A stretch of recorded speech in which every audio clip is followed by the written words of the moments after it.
আসসালামু আলাইকুম। Hello everyone, কি অবস্থা সবার, কেমন আছেন? আশা করি আল্লাহর রহমতে সবাই ভালোই আছেন। আজকে আমি প্রিপোজিশনের নিয়ে কথা বলবো। প্রিপোজিশনের 10টা প্রিপোজিশন অলরেডি আমি তুলে ফেলছি বোর্ডে। এই 10টা থেকে আলাদা আলাদা সেন্টেন্স তৈরি করবো ইনশাল্লাহ। তো ফার্স্ট অফ অল এই জায়গায় আমাদের দেয়া ছিল অ্যাবাইড বাই। এই জায়গায় আমি যে এ দিয়ে অ্যালফাবেটিক অর্ডার এই অনুসারে যে কটা প্রিপোজিশন দিচ্ছি এগুলো বিগত বছরের উপরে প্রচুর পরিমাণে আসছে।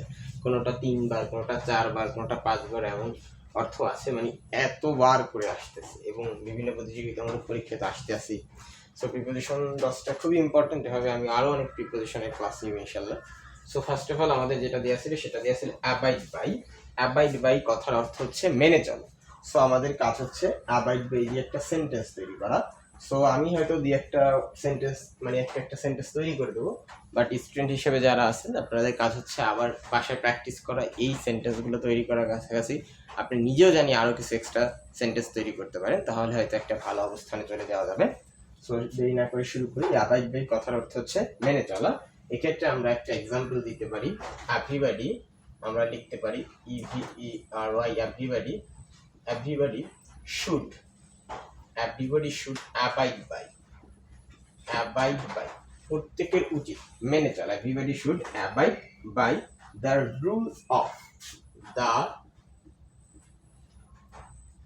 Rules of state. স্টেট কথার মানে হচ্ছে রাষ্ট্র। Rules of the state, of the state দিতে হবে আমাদের।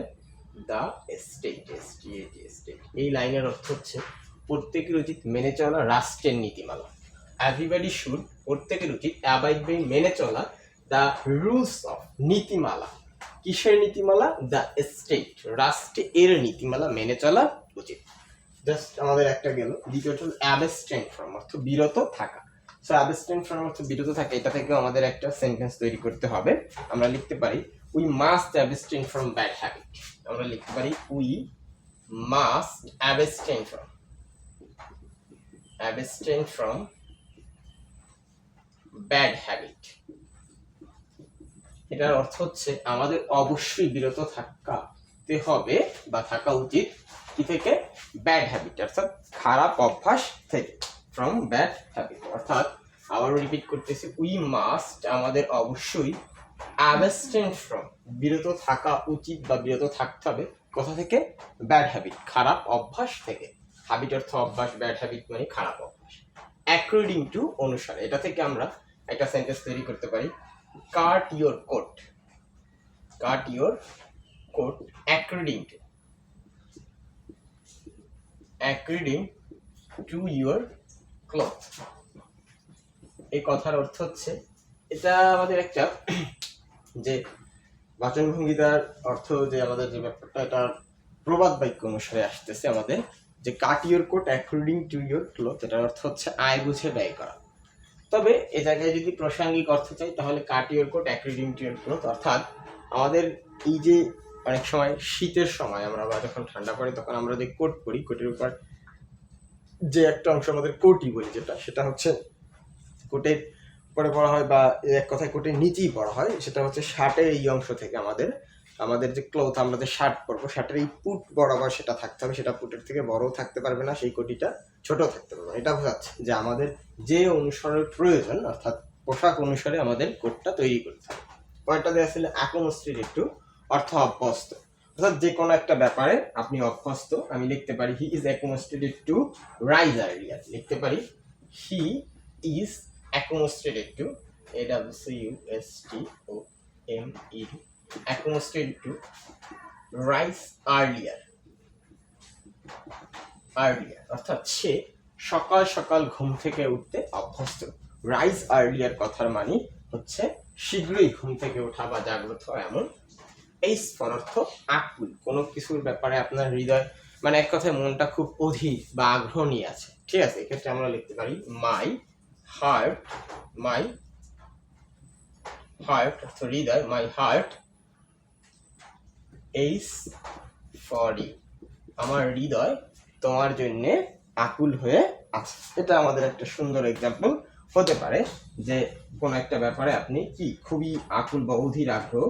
ECART হার্ট মানে একটু মিস্টেক আছে, ECART হার্ট হবে, আমার হৃদয়টা খুবই অধীর আগ্রহ নিয়ে বসে রয়েছে বা আকুল হয়ে আছে।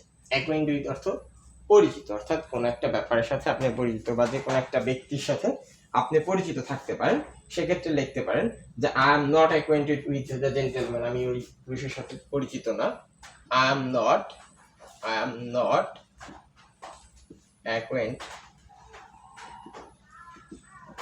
উইথ দ্য ম্যান, লিখতে পারি উইথ দ্য ম্যান, এই মানুষটার সাথে কি আমি পরিচিত নয়। অ্যাড টু অর্থ বৃদ্ধি করা, বা কোথাও কোথাও এটার অর্থ লেখা আছে বাড়িয়ে দেওয়া, কোনো একটা ব্যাপার আপনার বাড়িয়ে দেওয়া, অর্থাৎ একটা রুমের ভিতরে ফুল থাকলে ফুলের সৌন্দর্যতার কারণে ওই রুমের সৌন্দর্যতা বেড়ে যেতে পারে, এবং কোনো একটা বা একটা বাগানে যে কোনো ফুল থাকলে সেই ফুলের কারণে বাগানের সৌন্দর্যতা বৃদ্ধি পেতে পারে। তাহলে অ্যাড টু এর সাথে আমরা একটা সেন্টেন্স তৈরি করতে পারি, my flower garden add beauty to our house. My flower garden add beauty to our house. এটার অর্থ হচ্ছে আমার ফুলের বাগান কি করতেছে, অ্যাড বিউটি টু, অর্থাৎ যেটা সৌন্দর্য বাড়িয়ে দিয়েছে, add beauty to our house, আমাদের বাসার বা বাড়ির কি করেছে, সৌন্দর্য বাড়িয়ে দিয়েছে। এডিকশন টু অর্থ মন্দ কাজে আসক্ত, কোনো ভালো কাজ না, অর্থাৎ কোনো খারাপ কাজে আসক্তিটা বোঝাতে আপনার এডিকশন টু শব্দটা ব্যবহার করা হয়। এডিকশনের সাথে টু, অর্থাৎ আমরা ধরে নিলাম মন্দ কাজে আসক্তের ক্ষেত্রে এডিকশন টু শব্দটা আমরা ব্যবহার করে থাকি। তাহলে এই ক্ষেত্রে আমরা কি লিখতে পারি, I don't have any addiction two smoking, লিখতে পারি I don't have any addiction two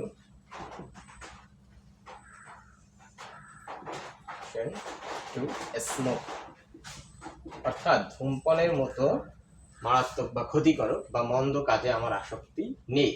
adhere two অর্থ লেগে থাকা, অর্থাৎ কোন একটা কাজে বা যে কোনো একটা ব্যাপারে খুব মনোনিবেশ করা বা ও ব্যাপারে খুবই আগ্রহ নিয়ে আপনি লেগে আছেন, যেমন লেখাপড়ার ক্ষেত্রে হতে পারে বা যে কোনো একটা কাজ করার ক্ষেত্রে হতে পারে, যেটা নিয়ে আপনি খুবই দিন রাত্র পরিশ্রম করতেছেন, সেক্ষেত্রে লেগে থাকা। আপনি লিখতে পারেন one must adhere to one must adhere two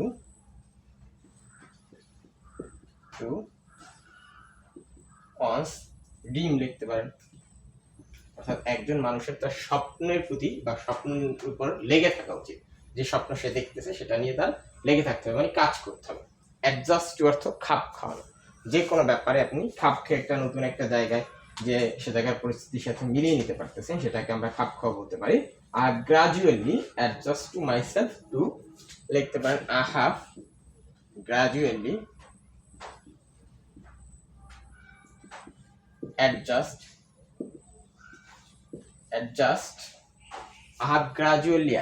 আমি ধীরে ধীরে খাপ খাইয়ে নিচ্ছি মাইসেলফ নিজেকে, লিখতে পারি মাই সেলফ টু, দেখতে পারেন ভিলেজ ভিলেজ লাইফ, আমি ধীরে ধীরে আমার জীবনকে বা আমার নিজেকে খাপ খাইয়ে নিচ্ছি, অর্থাৎ গ্রামীণ জীবনযাপন বা গ্রামীণ একটা পরিবেশ, যেটা লিখতে পারি।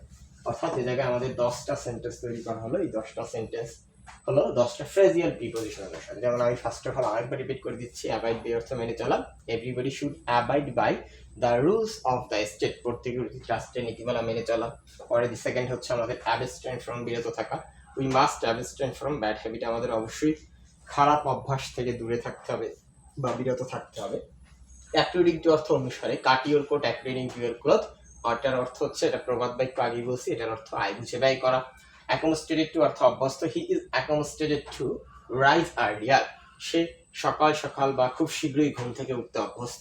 এইচ ফর অর্থ আকুল, my heart ache for you, আমার হৃদয় তোমার জন্য আকুল হয়ে আছে। এইচ উইথ অ্যাকোয়েন্ট উইথ অর্থ পরিচিত, I am not acquaint with the man, আমি সেই মানুষটার সাথে বা এই মানুষটার সাথে পরিচিত নয়। অ্যাড টু অর্থ বৃদ্ধি করা বা বাড়িয়ে দেওয়া, স্ল্যাশ দিয়ে লিখতে পারেন my flower garden add beauty to our house, আমার ফুলের বাগানটা আমাদের বাড়ির সৌন্দর্য বা আমাদের বাসার সৌন্দর্য বাড়িয়ে দিয়েছে। অ্যাডিকশন টু অর্থ মন্দ কাজে আসক্তি, I don't have any addiction two smoking, আমার ধূমপানের মতো খারাপ কাজে বা মন্দ কাজে কোনো আসক্তি নেই। অ্যাডিয়ার টু অর্থ লেগে থাকা, one must adhere to one's dream, একজন মানুষকে অবশ্যই তার স্বপ্নের সাথে লেগে থাকতে হবে।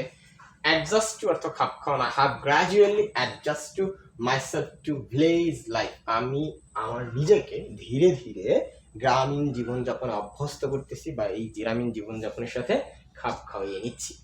আমি 10টা করে দিলাম। এই 10টা বহুল আলোচিত বা অনেক পরীক্ষা আসতেছে, প্রতিযোগিতামূলক পরীক্ষা এবং এসএসসিতে অ্যাভেলেবেল বোর্ডে আসছে, এগুলো বারবার আসতেছে। তো এর সাথে আরও আমরা দিয়ে দিব, অর্থাৎ বোর্ডে যেগুলো আসতেছে এভাবে ধাপে ধাপে আমরা অনেকগুলোই সলভ করবো ইনশাল্লাহ। এগুলা স্ক্রিন হিসাবে আপনার কাজ হচ্ছে নোট করা এবং এগুলা প্র্যাকটিস করা বারবার, এইগুলার ফ্রেজ আকারে মুখস্থ করা। সেই সাথে যদি পারেন আপনি চেষ্টা করতে হবে যে সাথে সাথে কি করতে, সাথে এক্সট্রা আরও কিছু সেন্টেন্স তৈরি করতে, নতুন নতুন, যেগুলোতে আপনার এই অ্যাপেডবি ফ্রেজেল প্রিপোজিশনগুলো ব্যবহার করা যাচ্ছে। সো ভালো থাকেন, সুস্থ থাকেন, দেখা হচ্ছে নতুন কোনো আবার ক্লাসে, হয়তো অন্য কোনো যে কোনো টপিকের উপরে।